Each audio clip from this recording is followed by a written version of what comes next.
गडचिरोली जिल्ह्यातील आलापल्ली येथे ग्रामपंचायतीचा भ्रष्ट कारभार आणि दुर्लक्ष विरोधात 11 सप्टेंबर पासून साखळी उपोषण आणि आमरण उपोषणाला सुरुवात करण्यात आली आहे। माजी सरपंच अज्जू पठाण, राष्ट्रीय मानवाधिकार जिल्हा उपाध्यक्ष हमीद खान पठाण, ग्रामपंचायत सदस्य उषा आत्राम, भाग्यश्री बेझलवार, स्वप्नील मडावी, संतोष तोडसाम तसेच गुंडापल्ली येथील नागरिक सुमित्रा विश्वास, राधाबाई आत्राम, शिवानी मंडल, करुणा भक्त यांच्यासह 40 ते 50 महिला मोठ्या संख्येने ग्रामपंचायत समोर ठिय्या देत बसल्या आहेत। या आंदोलनकर्त्यांनी गेल्या 5 महिन्यांपासून थकीत असलेली तेंडूपत्ता तुडाईची मजुरी तातडीने देण्याची मागणी केली आहे। तसेच आलापल्लीतील पाणी टंचाईचाही प्रश्न गंभीर असून 1 वर्षापासून नळांना पाणीच येत नाही। गावातील नागरिकांना विहिरी आणि बोरवेल अवलंबून राहावे लागत आहे।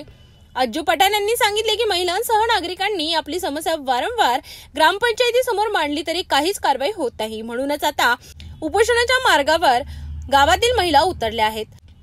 या आंदोलनातून नागरिकांनी एकूण 6 मागण्या मांडल्या असून मागण्या पूर्ण न झाल्यास हे आंदोलन अधिक तीव्र करण्याचा इशारा दिला आहे।